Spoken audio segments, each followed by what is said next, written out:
सो hi guys, ये है divisibility rule proof का पार्ट 4। तो हम लोग चलते हैं, स्टार्ट करते हैं। और पहले हम देखेंगे कि 9 का डिविजिबिलिटी रूल कैसे काम करता है।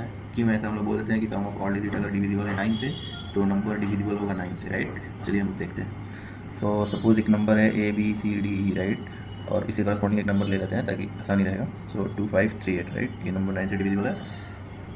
ओके, सो अब हम लोग प्रोसीड करते हैं। तो इस नंबर को हम लोग ऐसे लिख सकते हैं, right, 2 into 1000 plus 5 into 100 plus 3 into 10 plus 8, right. इसमें नो डाउट। तो इसमें 2 इंटू, फिर इसको हम लोग ब्रेक कर सकते हैं, राइट। इसको हम लोग इसलिए ब्रेक कर रहे हैं ताकि हमको इसमें 9 से डिविजिबल का कुछ मिल जाए, राइट। और इसको हम लोग 99 प्लस 1 लिख सकते हैं, राइट। 3 इंटू 9 प्लस 1 लिख सकते हैं इसको, ठीक है। इसमें कोई दिक्कत नहीं है, राइट। अब हम लोग क्या चेक करेंगे ना कि ये जो नंबर है 9 से डिविजिबल है, राइट। तो हम लोग को इस नंबर के बारे में अब कोई वरी का बात नहीं है कि ये तो भाई 9 से डिविजिबल है। तो हम लोग को क्या देखना होगा कि अब ये जो इसका जो एडिशन पार्ट बच गया 2, राइट, 2 बचा हुआ है, राइट। और इसमें भी क्या है, 9 से ये डिविजिबल हो जाएगा, राइट। तो ये पार्ट बचा हुआ है 5।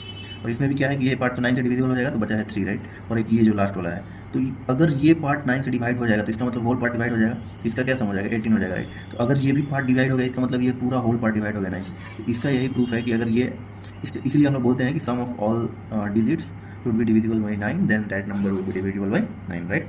तो ये हो गया 9 का। अब हम लोग देखेंगे 11 का, राइट। तो हम लोग 11 का देखने जा रहे हैं कि 11 का कैसे काम करते हैं और क्यों ऐसे हम लोग कह देते हैं कि अल्टरनेट सम ऑफ डिजिट को अगर सब्सट्रैक्ट कर देते हैं तो हम लोग जो नंबर होता है वो डिवाइड हो जाता है 11 से, राइट। चलिए अब हम लोग देखते हैं। उसी प्रकार से हम लोग एक नंबर को मानते हैं ABCD एक नंबर है, और सपोज करते हैं उसके कॉरस्पॉन्डिंग एक नंबर लेते हैं 4 3 को हटाएं तो 4 डिजिट लेते हैं।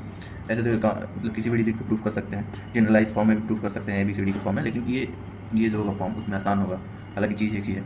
तो चलिए अब हम लोग देखते हैं। तो इसको हम लोग इसको क्या कर सकते हैं, इसको सेम तरीका से ब्रेक करते हैं जैसे हम लोग 9 के लिए ब्रेक किए थे, right. 3 into 100 plus 4 into 10 plus 3, right.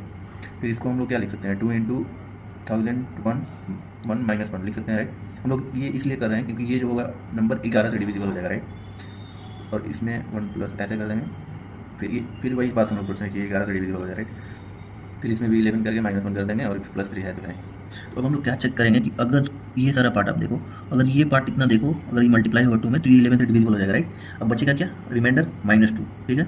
इसमें अगर देखोगे आप, रिमाइंडर नहीं मतलब जो पार्ट बचा -2, अब उसके बारे में हमको देखना है आगे कि अगर वो भी पार्ट 11 से डिविजिबल हो जाए तो सारा नंबर डिविजिबल हो जाएगा, राइट। अब उसी तरीके से इसमें भी आप देखो, ये तो पार्ट खत्म क्योंकि 11 से डिविजिबल हो गया, तो बचा क्या 3। अब इसमें भी ये पार्ट देखो 11 से 44, ये तो 11 से खत्म तो -4। फिर ये जो पार्ट अगर डिवाइड होगा 11 से तो 3 ही आएगा, ये तो सिंपल सी बात है। तो यहाँ पे आप देखो वही चीज़ आया कि नहीं, 3 3 6 अल्टरनेट डिजिट का सम, और इवन अल्टरनेट डिजिट का सम जो है यहाँ पे 3 3 6 और 4 2 6, राइट। तो यही इसका ये प्रूफ है। अब ये तो 0 हो जाएगा, तो 0 तो हमेशा 11 से डिविजिबल है, इसका मतलब अब सारा नंबर डिविजिबल है। इसलिए हम लोग डायरेक्ट क्या चेक करते हैं कि भाई ये वाला चीज़ चेक कर लो, ये हो रहा है क्या। अगर ये 0 आ गया क्या, तो 0 आ गया तो इसका मतलब 11 11 तो नंबर डिविजिबल